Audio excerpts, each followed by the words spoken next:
Hello everyone, स्वागत है आप सबका ज्ञान मंत्रा पर। गाइस, अगर आप भी यूजीसी नेट या यूपीएससी जैसे एग्जाम की तैयारी कर रहे हैं तो ज्ञान मंत्रा आपके लिए लेके आया है स्पेशल सीरीज जिसमें आपके सभी कंसेप्ट क्लियर होंगे। सो गाइस, हम कर रहे थे इंडियन ज्योग्राफी और इंडियन ज्योग्राफी में हमने भारत के भौतिक भूगोल को पढ़ रहे थे जिसमें हमने भारत को 6 पार्ट में डिवाइड किया था। फर्स्ट, उत्तर का पर्वतीय भाग। सेकंड, गंगा ब्रह्मपुत्र का मैदान। थर्ड, पश्चिमी मरुस्थल। फोर्थ, प्रायद्वीपीय पठार। फिफ्थ, तटीय भाग। और सिक्स, द्वीप समूह। ये 6 पार्ट थे जिसमें 3 पार्ट हमने ऑलरेडी पहले वाले वीडियो में क्लियर कर लिए थे। कौन से? पश्चिमी द्वीप समूह, सेकंड उत्तरी पर्वतीय प्रदेश और थर्ड द्वीप समूह। अगर आपने वो वीडियो नहीं देखे हो तो पहले उन क्लासेस को देख लो ताकि आगे का समझने में आसानी हो।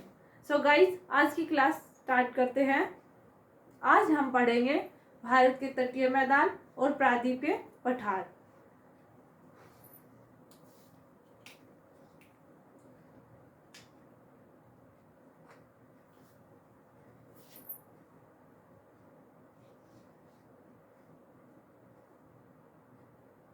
प्रायद्वीपीय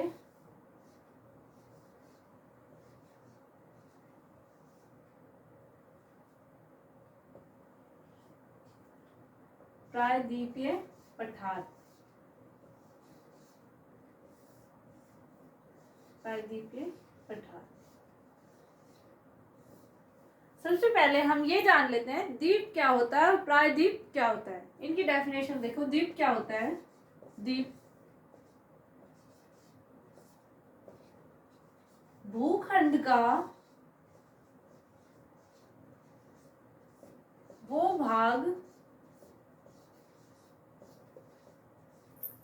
भाग जो चारों ओर से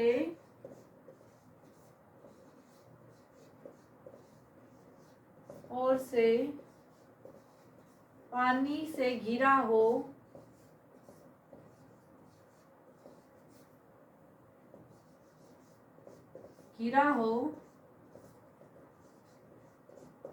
उसे द्वीप कहते हैं। फॉर एग्जाम्पल, लक्षद्वीप,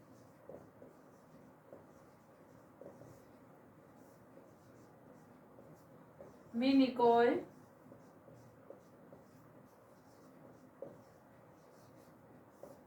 अंडमान व निकोबार,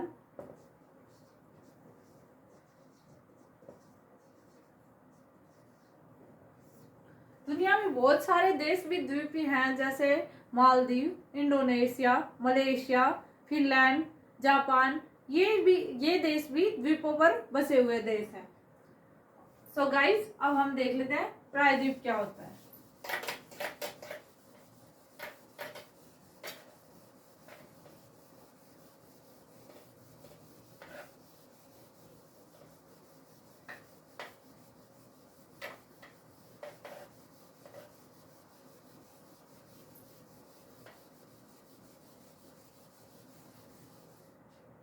प्रायद्वीप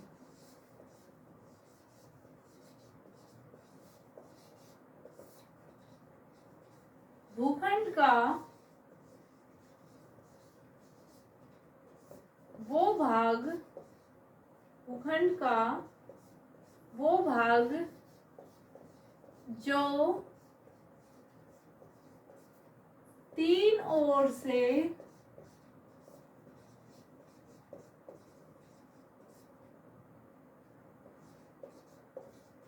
पानी से घिरा हो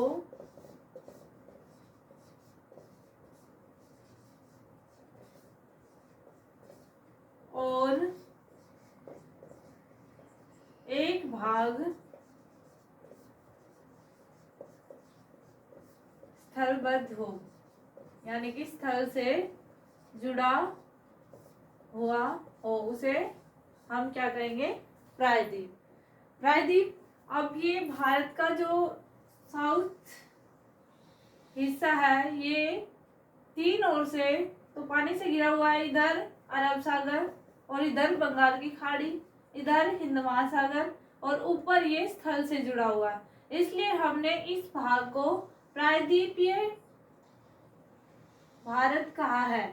तो प्रायद्वीपीय भारत एक मतलब कि पठारी भाग है, इसलिए हम इसको प्रायद्वीपीय पठार के अंदर काउंट करते हैं। अब हम भारत के पठार देख लेते हैं। प्रायद्वीपीय हिस्से में पठार सबसे अधिक पाए जाते हैं। प्रायद्वीपीय पठार कौन कौन से हैं, पहले उनको देख लेते हैं, फिर उसके बाद उनको मैप में देख लेंगे, उससे अच्छे से क्लियर हो जाएगा।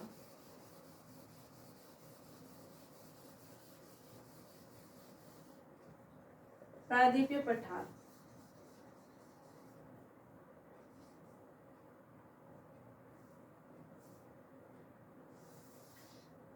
फर्स्ट काठियावाड़ का पठार।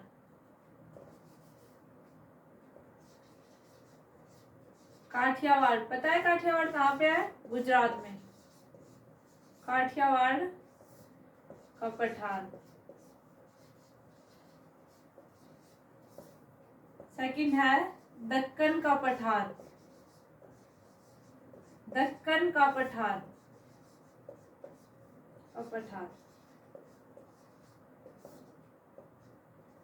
काठियावाड़ का पठार जो गुजरात के अंदर है, और दूसरा है दक्कन का पठार जो महाराष्ट्र और गुजरात दोनों के अंदर है। यहाँ पर काली मिट्टी सर्वाधिक पाई जाती है, और यहाँ सबसे पुराने यानी कि क्रेटेशियस युग में जो चट्टानें थी, उस टाइम की चट्टानें, उस टाइम के ज्वालामुखी के निशान यहाँ पर पाए जाते हैं।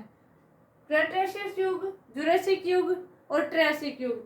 ट्रायसिक युग के अंदर मतलब कि डायनासोर का जन्म हुआ था, और जुरासिक युग के अंदर उनका मतलब कि पूरी पृथ्वी पर प्रकोप था, और क्रेटेशियस युग में जैसे ही ज्वालामुखियों का उद्भव हुआ वो खत्म हो गए। तो उस टाइम की सबसे पुराने ज्वालामुखियों के निशान दक्कन के पठार में पाए जाते हैं। तो दक्कन का पठार में काली मिट्टी सर्वाधिक होने की वजह से वहां पर कपास की कृषि सर्वाधिक की जाती है। इन चीजों को भी नोट करते हुए चलना। नेक्स्ट है कर्नाटक का पठार। कर्नाटक के पठार को लौह अयस्क के लिए जाना जाता है। यहाँ पर कुंद्रेमुख नामक जगह है जहाँ पर लौह अयस्क की खदानें हैं, और बाबा बुदन की पहाड़ियां भी हैं जहाँ पर लौह अयस्क निकाला जाता है। नेक्स्ट है तेलंगाना का पठार।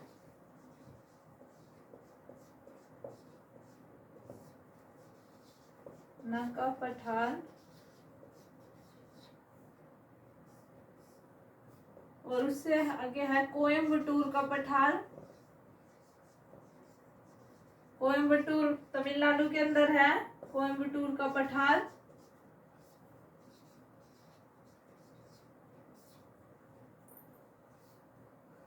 ये नोट कर लिया होगा।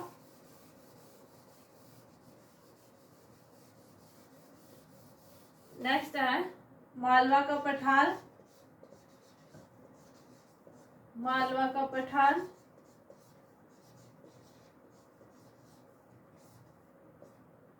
बुंदेलखंड का पठार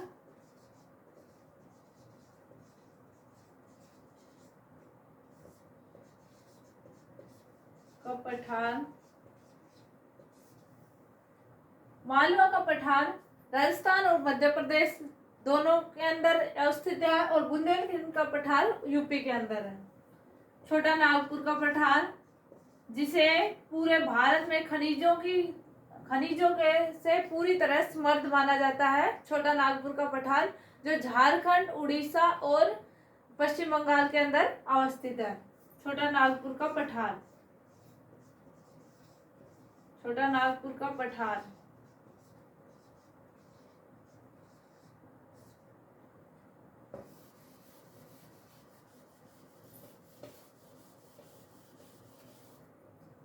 नेक्स्ट है विदर्भ पठार।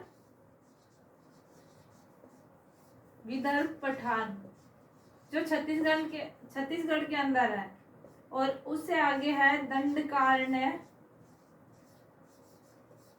पठार, ये भी छत्तीसगढ़ के अंदर है।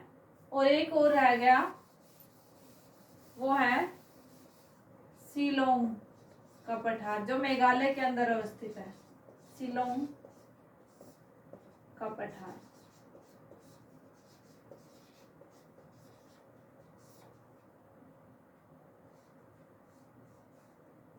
शिलोंग का पठार।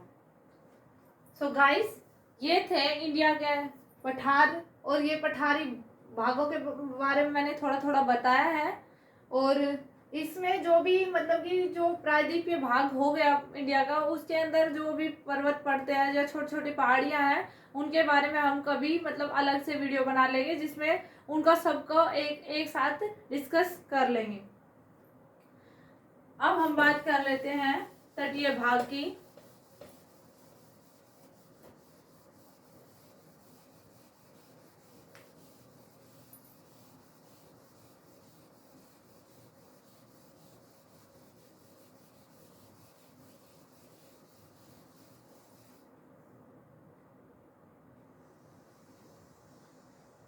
मैप में और बता देती हूँ ये पठार कहाँ कहाँ है, उससे अच्छे से क्लियर हो जाएगा।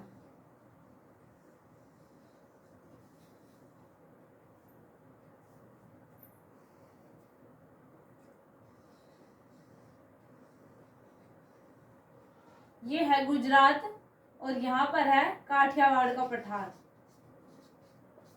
काठियावाड़ समझ जाना, काठियावाड़ का पठार। और यहाँ पर है, ये है पूरा दक्कन का पठार।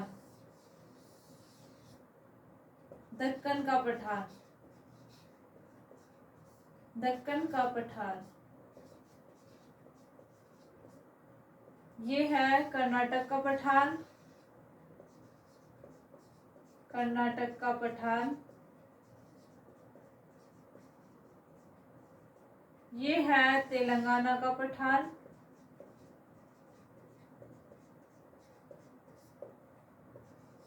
पठार। इधर है कोयम्बटूर का पठार। कोयम्बटूर का पठार। ये यहाँ पे है मालवा का पठार। मालवा का पठार। ये बुंदेलखंड, सॉरी बुंदेलखंड ऊपर है यूपी के अंदर, इससे ऊपर ये है बघेलखंड। बघेलखंड का पठार। इधर है छोटा नागपुर। छोटा नागपुर। छोटा नागपुर का पठार। यहाँ है विदर्भ का पठार, और ये है दंडकारण्य पठार। विदर्भ, और ये है दंडकारण्य।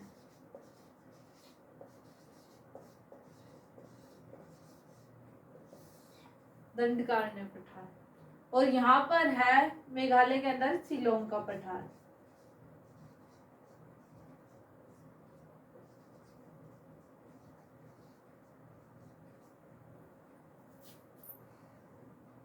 और समझ आ ही गया होगा, भारत के साउथ भाग में सबसे ज्यादा पठार पाए जाते हैं। अब हम बात कर लेते हैं तटीय भाग की।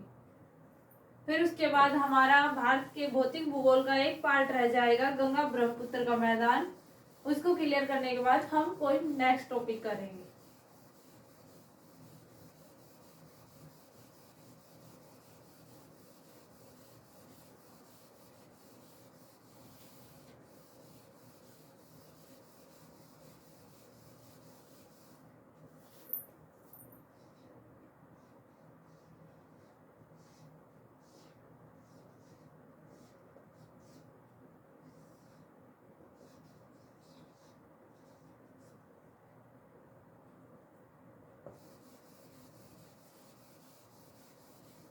एक सेकेंड।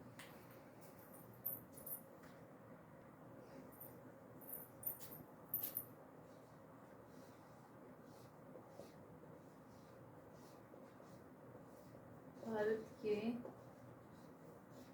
तटीय भाग या तटीय प्रदेश।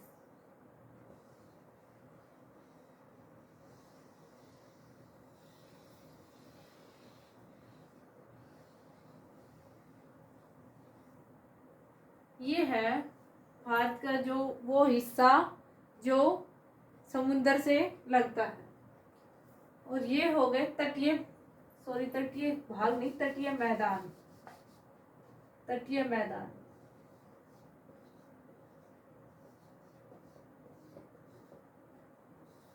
तटीय मैदानों का निर्माण दो कारणों से होता है। एक तो नदियों के निक्षेप के कारण, नदियां जो डेल्टा बनाती है उसके कारण, और दूसरा समुद्र के अवसाद के कारण।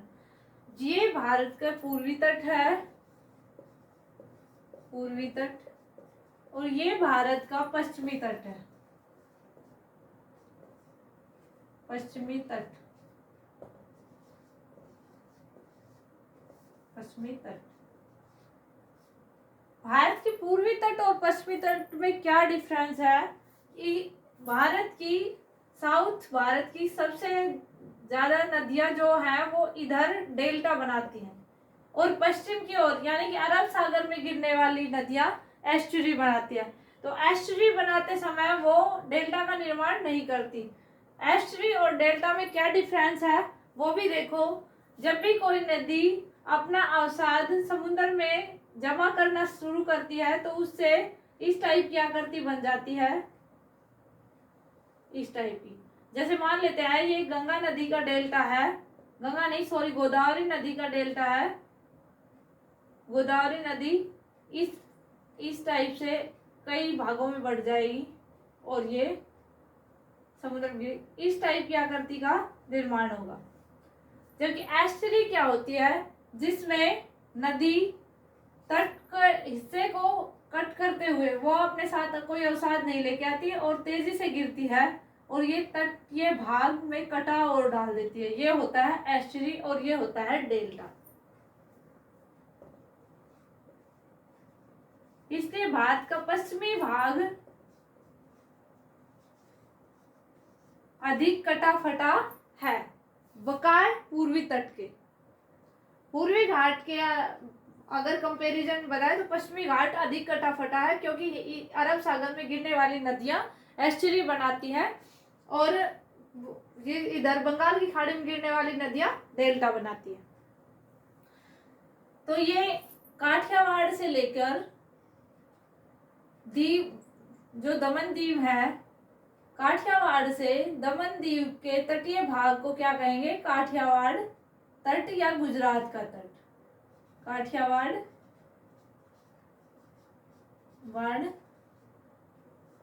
तट या गुजरात तट जो कहां तक है, काठियावाड़ से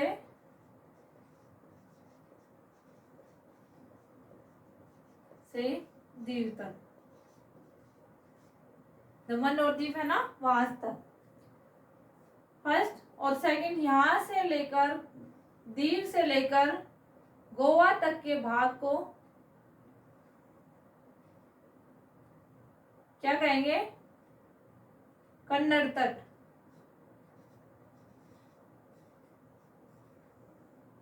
कन्नड़ तट। और गोवा से लेकर कन्याकुमारी तक यानी कि ये केरल तट, ये कहलाएगा मालाबार तट। मालाबार तट। यहाँ एक छोटा सा तट और बीच में है जिसे काउंट कर भी लेते हैं और नहीं भी करते। यहाँ गोवा से लेकर न्यू मैंगलोर तक, इसको कहेंगे कन्नारा तट। कन्नारा तट। तट ये तो हो गया भारत का वेस्टर्न घाट। अब बात कर लेते हैं ईस्टर्न घाट पे। ईस्टर्न घाट में पश्चिम बंगाल से लेकर यहाँ आंध्र प्रदेश यहाँ तक के तट को उत्तरी सरकार कहते हैं, उत्तरी सरकार। और उत्तरी सरकार को दो भागों में बांट देते हैं, जिसमें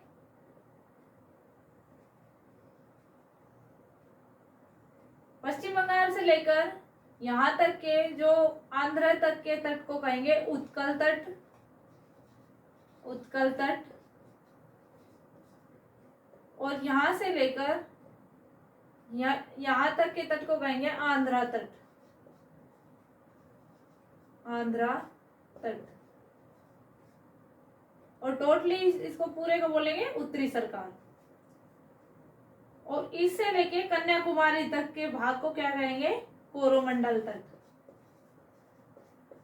कोरोमंडल तट।